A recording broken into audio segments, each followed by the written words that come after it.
Imagine you're just sitting at your desk, sipping your morning coffee. Right.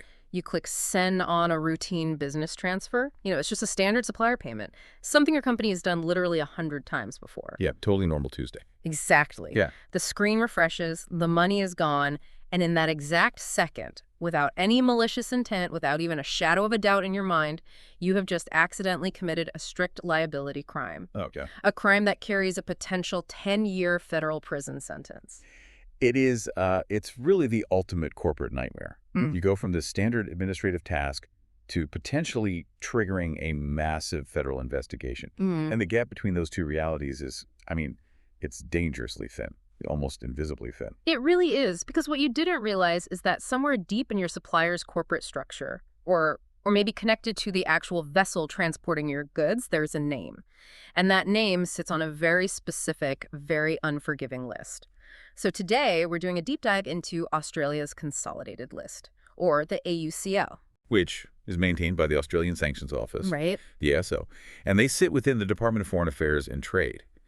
And this list is, well, it's the definitive roster of every individual entity and vessel subject to Australian sanctions. And it covers a lot, right? Oh, everything. It covers everything from targeted financial sanctions and travel bans to arms embargoes and maritime restrictions. So to figure out how someone actually accidentally commits a massive federal crime just doing basic everyday commerce, we've been tearing through the actual Australian sanction frameworks from DFAT. Plus, we've got some really sobering legal analysis from the law firm Corrs Chambers Westgarth. Yeah, their breakdown of the recent court cases is wild. It is.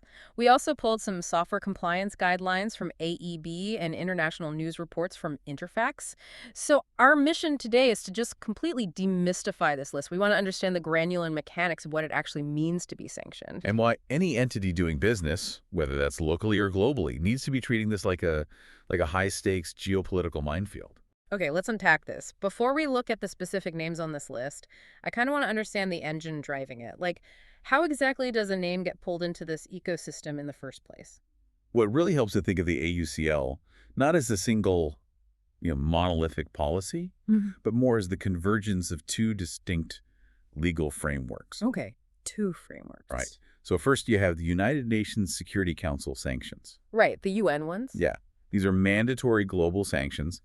Australia implements them domestically through the UN Charter Act of 1945.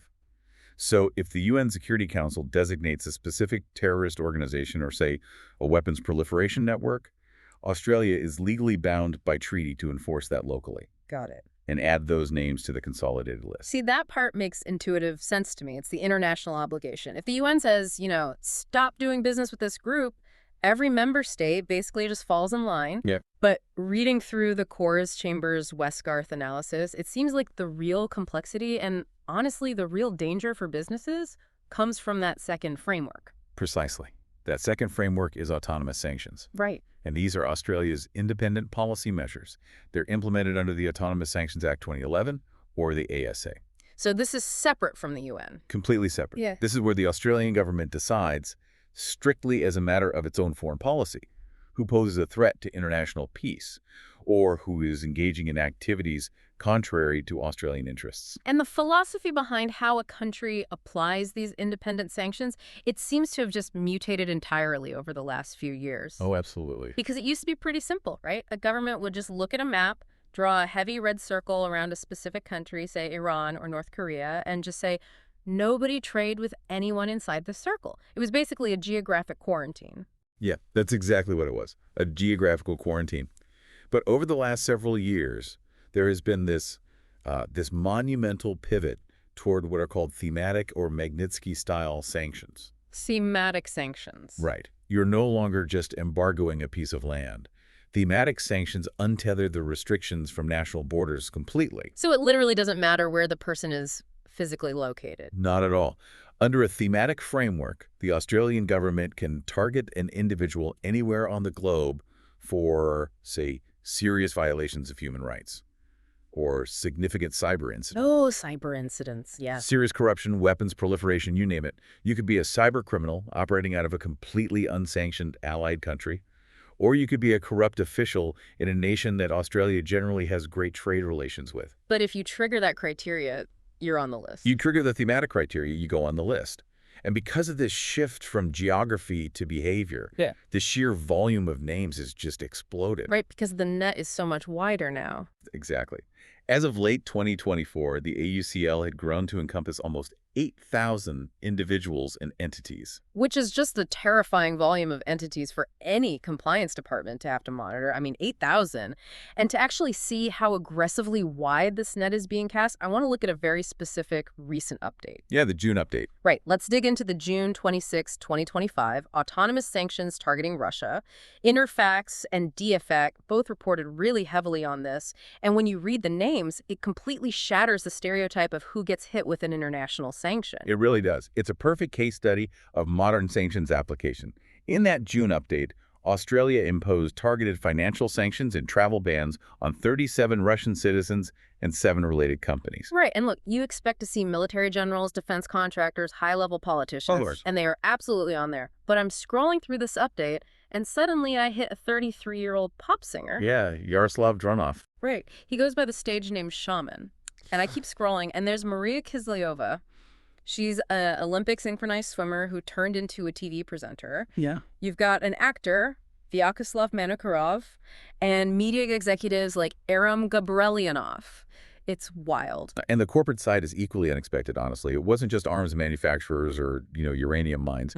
You have Soglassi, which is a major insurance company. Like an insurance company. Yeah, you have tech hardware firms like Micron, Baikal Electronics, and Minitech, plus just a slew of board members sitting on major financial and energy firms like Gazprom Neft and Sovcomflot. See, this is the part that really broke my brain. An insurance company. A pop star. If I'm a corporate compliance officer, I totally understand blocking a payment to a tank manufacturer. Right.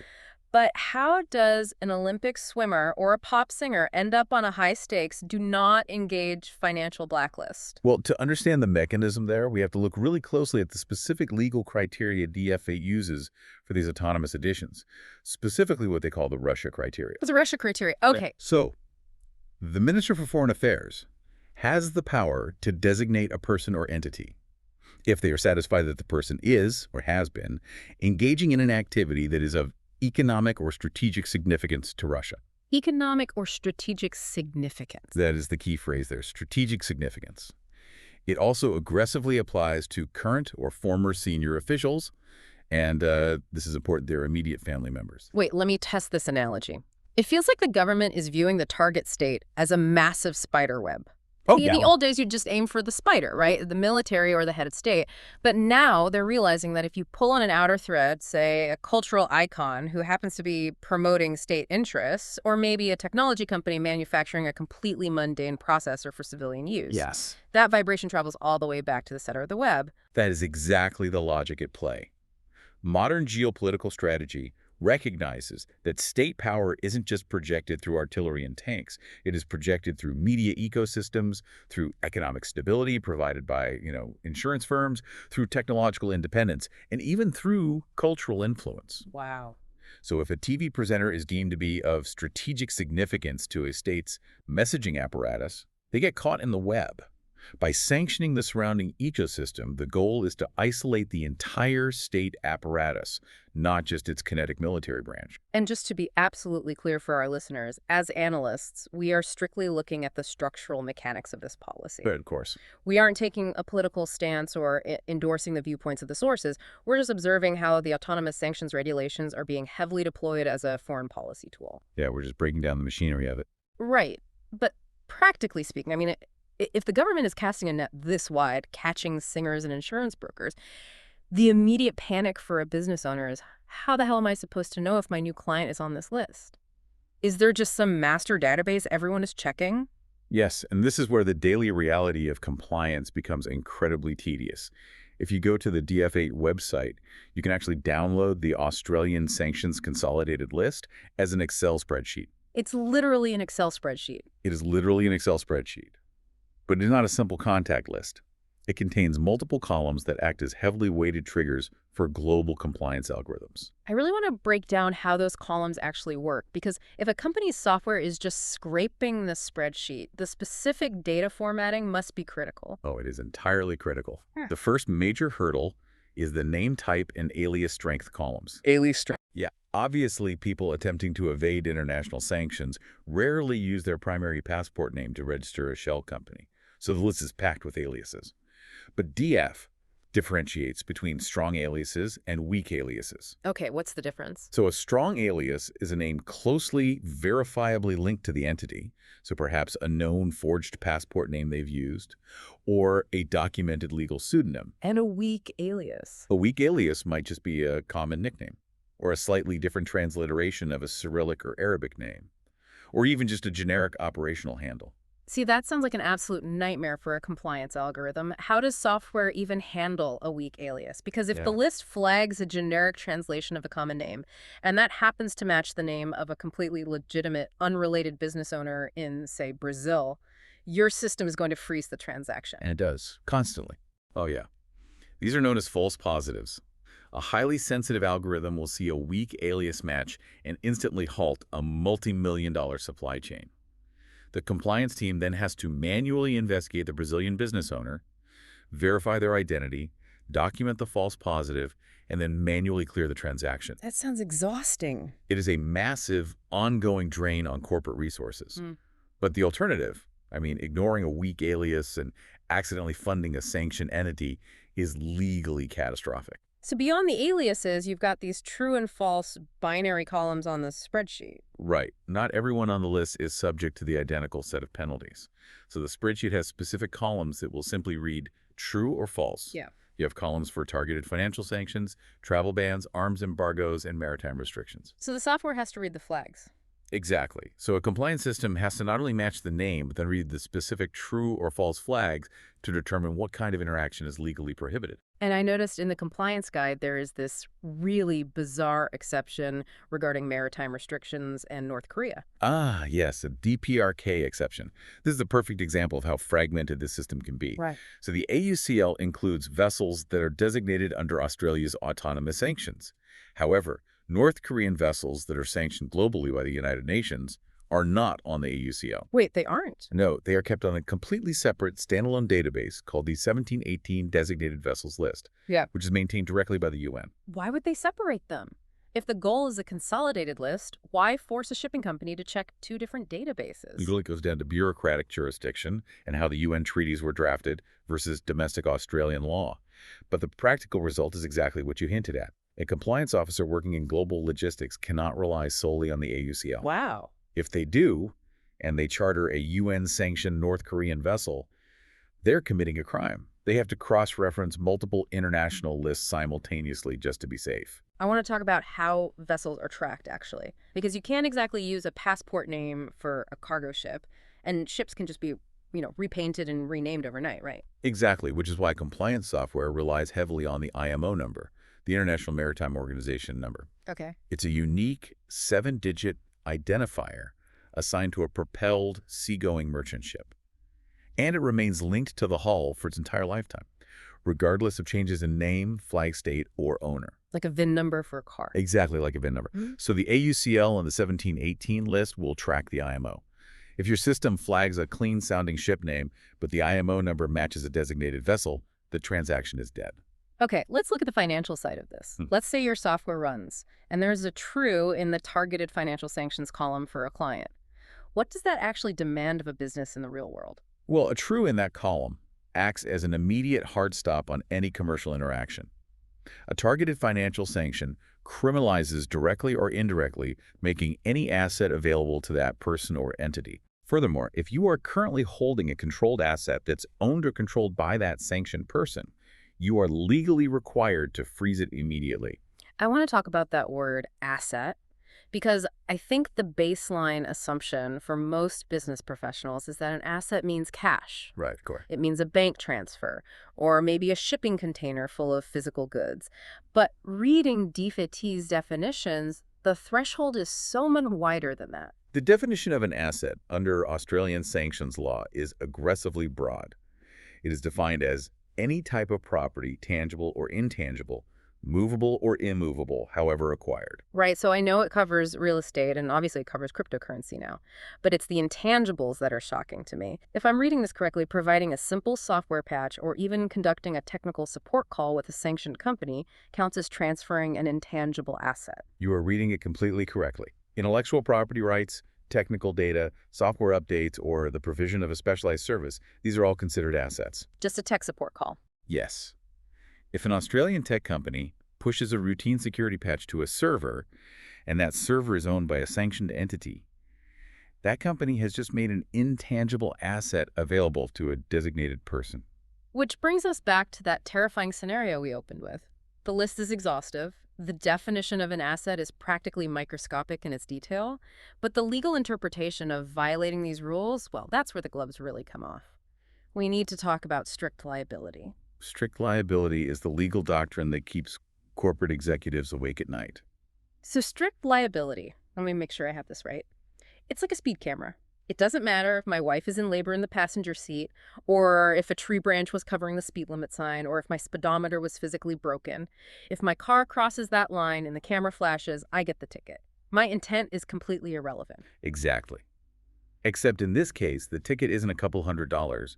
It's a multi-million-dollar fine and up to a decade in federal prison. Under both the UN Charter Act and the Autonomous Sanctions Act, intent, knowledge, or recklessness are not required to commit an offense. Meaning, I don't even have to know the person was on the list. You do not have to know they were sanctioned. You do not have to have intended to violate the law. You could have been tricked by an incredibly sophisticated network of shell companies. It does not matter. If your company makes an asset available to a designated entity, the offense is complete the moment the asset transfers. And the Australian federal courts have been doubling down on this, right? The Coors Chambers West Garth legal analysis highlighted two major federal court cases from 2024 that really expanded the danger zone for businesses. We have to talk about the Illumina case and the Tigers Realm case. Let's start with Tigers Realm. What actually happened there? The Tigers Realm case from 2024 is a vital cautionary tale. Tigers Realm Coal was an Australian-listed company that essentially operated a coal mining business in the Chukotka region of Russia. And they did this through various Russian subsidiaries. Okay. After the invasion of Ukraine, Australia sanctioned the import of Russian coal. So an Australian company is mining coal in Russia, while Australia has banned Russian coal.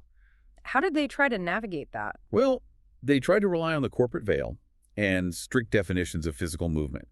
Tigers Realm argued that they weren't directly violating the sanctions because the actual mining and loading of the coal was being done by their Russian subsidiaries, not the Australian parent company. Ah, I see. Furthermore, they argued about the definition of an import. They suggested that because the coal was being sold to third parties in Asia and never actually touched Australian soil, it shouldn't trigger Australian import sanctions. They were trying to thread a very, very tiny legal needle there. And Justice Kennett in the federal court completely dismantled that argument. The court ruled that the Australian sanctions laws apply to the activities of Australian entities anywhere in the world. You cannot shield yourself behind a foreign subsidiary if you are an Australian corporate entity directing or benefiting from the prohibited activity. Right. It proved that the courts are perfectly willing to pierce complex corporate structures to enforce these sanctions. And then you have the Illumina case, which dealt with this concept of a sanctioned supply. Yes, the Illumina case, ruled on by Justice O'Brien, expanded the interpretation of how an asset is actually supplied. Previously, a layperson might think supply just meant physically loading a crate of goods onto a ship and sending it to a sanctioned buyer. Right, the kinetic movement of a product. But Justice O'Brien ruled that sanctioned supply is fundamentally broader. It includes simple sales transactions, the mere transfer of title on paper, or even just furnishing goods. It's on paper. Yes. If ownership changes hands on a ledger, a supply has occurred, regardless of whether the physical goods ever moved an inch. Okay, so the definition of supply is incredibly broad, but the Coors Chambers analysis points out an even more dangerous word used by the courts: indirectly. Yes. The law prohibits making an asset available directly or indirectly. And the court ruled that indirectly encompasses, and this is a direct quote from the ruling, any number of degrees of remoteness of causation. Wait, hold on. Infinite degrees of remoteness. That sounds completely unenforceable. Let me play devil's advocate here. Okay, go for it. If I manufacture a standard off-the-shelf microchip in Sydney, I sell it to a completely legitimate broker in Singapore. 3 years later, that broker goes bankrupt, liquidates their inventory to a company in Dubai, and that company sells my microchip to a sanctioned Russian entity who puts it in a drone. Right. Are you saying I, the manufacturer in Sydney, am strictly liable and going to prison? How can any business possibly trace their product to infinite degrees? It sounds absurd when you stretch it to the absolute logical extreme, Mm-hmm. but you have to understand why the law is written this way. The courts and the legislature use the phrase any number of degrees of remoteness specifically to prevent willful blindness. Willful blindness. Yes. Historically, a company that wanted to do business with a sanctioned entity wouldn't sell to them directly. They would set up 3 layers of intermediary brokers in neutral countries. The manufacturer would sell to broker A, knowing full well broker A was just a pass-through to the sanctioned entity. Oh, I see. If the law only punished direct supply, the manufacturer gets away with it. By enforcing infinite degrees of remoteness, the court is explicitly saying you cannot hide behind interposed corporate entities or third-party distributors. You are expected to know your ultimate end user. Wow. If the asset ends up benefiting a designated person, and a reasonable compliance program should have caught the red flags in that supply chain, the strict liability nature of the law means you are exposed. Here's where it gets really interesting. Because if infinite geographic and corporate remoteness wasn't enough to worry about, the Australian government amended the Autonomous Sanctions Act in April 2024 to introduce what is basically a chronological nightmare. They can now sanction entities based purely on past conduct or past circumstances. This is a crucial point for due diligence. If we connect this to the bigger picture of corporate compliance, it means the landscape isn't just geographically fluid, it is chronologically fluid. Right. You aren't just screening your partners for what they're doing today. You have to investigate what they might have done years ago that could suddenly trigger a designation tomorrow. If your supplier was involved in a significant cyber incident 5 years ago, they could be added to the AUCL tomorrow morning, and any assets you hold of theirs are instantly frozen. So let's ground this in reality. With strict liability, infinite degrees of remoteness, piercing of the corporate veil, and retrospective designations, how does anyone actually do business? I mean, manually checking a giant Excel spreadsheet every time you send an invoice or sign a vendor agreement is literally impossible for a modern corporation doing thousands of transactions a day. It is entirely impossible. And as the guidelines from AEB point out, and AEB is a major provider of global trade compliance software, relying on manual checks is a relic of a bygone era.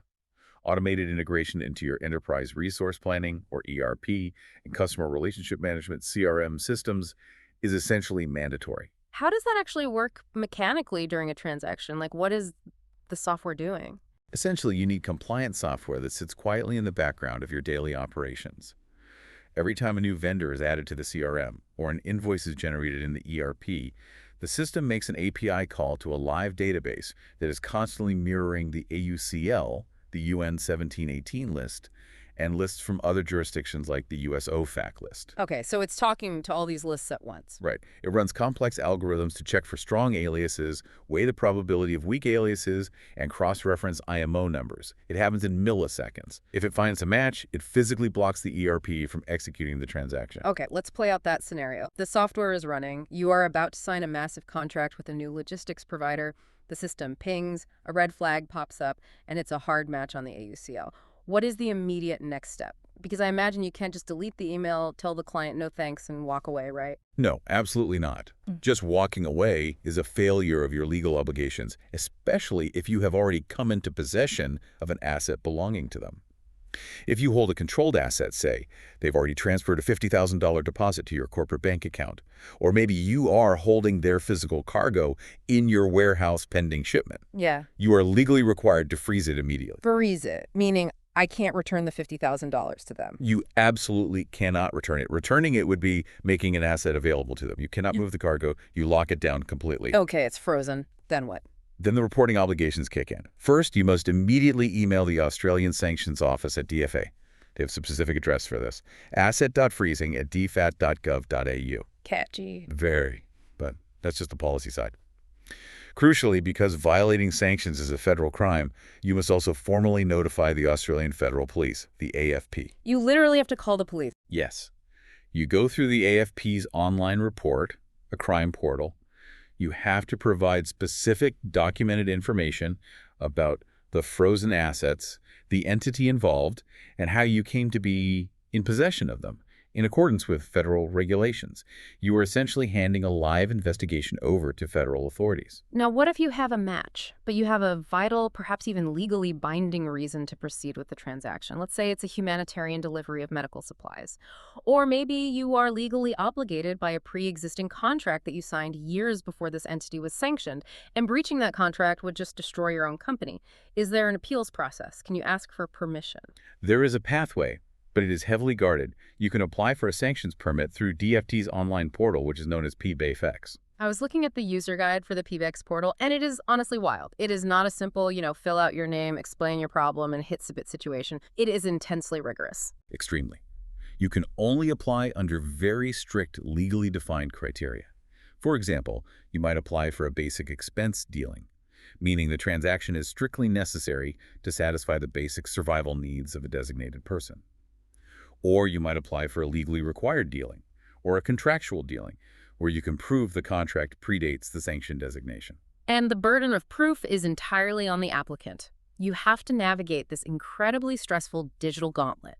First, you have to link any related prior applications so DFAT has your entire historical footprint. Then you have to write a detailed explanation setting out exactly why you think your proposed activity is prohibited by Australian sanctions law in the first place. Which is a fascinating legal paradox, really. Right. You essentially have to confess in writing to the exact legal boundary you are preparing to cross before asking for permission to cross it. It is a very delicate legal maneuver. You are outlining your own potential liability. And then, beyond proving that you meet an exception, you must prove that granting you this permit is in the national interest of Australia. And then comes the documentation. You have to upload all the supporting evidence. Technical specifications of the products, purchase orders, and user certificates and permits from other governments. And here's the detail that actually made me laugh out loud when reading the PAX user guide. There's a strict 10 megabyte limit for file uploads. Which is a remarkably small data limit for modern legal documentation. It's absurd. I mean, I've worked with corporate compliance files. A standard multi-jurisdictional shipping contract with technical annexes is easily 50 megabytes. Easily. You've got compliance officers with a multi-million-dollar global trade deal hanging in the balance, sweating over their computer, trying to aggressively compress a PDF so it doesn't get rejected by a government web portal. It's this high-stakes geopolitical drama bottlenecked by 1990s file size limits. It really highlights the bureaucratic friction of the entire process.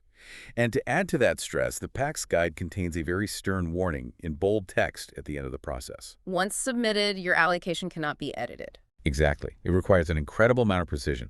If you submit the application and realize you made a typo on a vessel's IMO number, or you forgot to include a specific weak alias used by the entity, your permit might be deemed invalid for the actual transaction you conduct.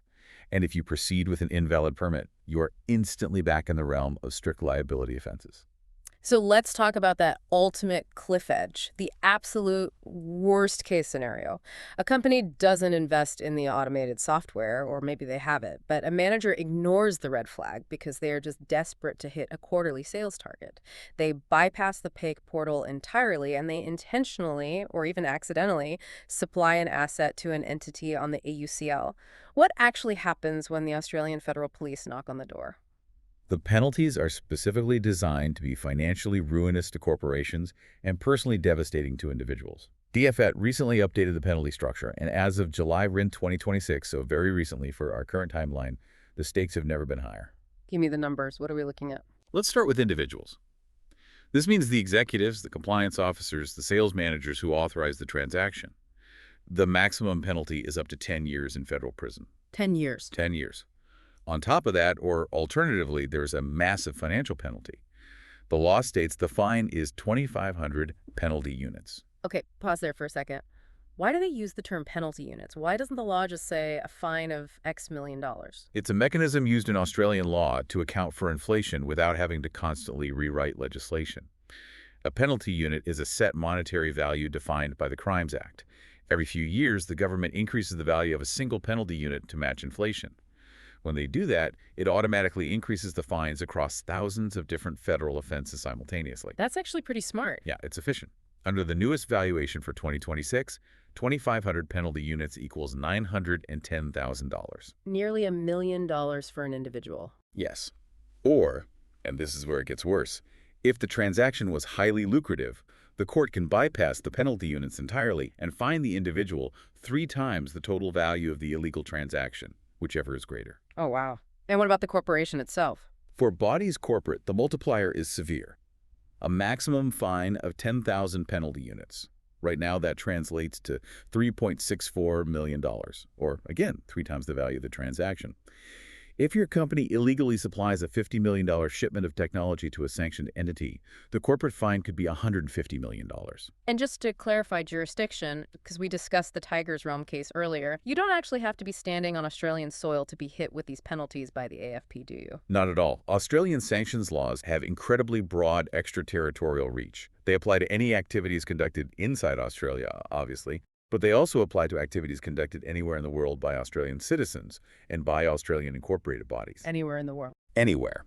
Furthermore, they apply to any activities conducted on Australian flag vessels and Australian registered aircraft, no matter where they are physically located on the globe. Yeah. You cannot escape the AUCL by simply moving your server farm to another country or routing your cargo through a neutral port if you are an Australian citizen or corporate entity. So what does this all mean?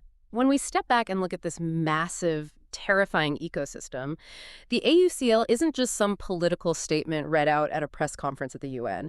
It is a highly active, heavily enforced, strict liability web that governs the actual plumbing of global commerce. Absolutely. It doesn't matter if you're dealing with an Olympic athlete hosting a Russian TV show, a multinational tech company, or a shipping vessel with a repainted hull. Missing a single alias on an Excel spreadsheet or failing to understand the infinite degrees of indirect supply can cost a company hundreds of millions of dollars and send an individual executive to prison for a decade. The overarching lesson here is that knowledge is most valuable when understood and practically applied. What we are seeing from the courts and from DFAT is that compliance can no longer be a reactive, manual process. It must be deeply integrated into the operational, digital DNA of a business from the ground up. Which leaves me with one final thought, something to really mull over as we watch this space evolve. As we see these thematic sanctions continue to grow, targeting cyber incidents and human rights abuses across borders, and as the courts continue to aggressively rule that indirect supply means infinite degrees of remoteness, we're relying more and more on algorithms to do the checking. We have to. The software has to be hypersensitive to protect us from strict liability. But could we reach a point where these automated compliance systems become so terrified of that strict liability that they begin automatically freezing massive chunks of global commerce based on a single weak alias match? Are we building a financial regulatory system so cautious, so expansive, and so entirely automated that it might one day paralyze the very global trade it's trying to protect? It is a profound tension between international security and free-flowing commerce. And it is a tightrope that every global business and every algorithm they employ will be forced to walk in the years to come.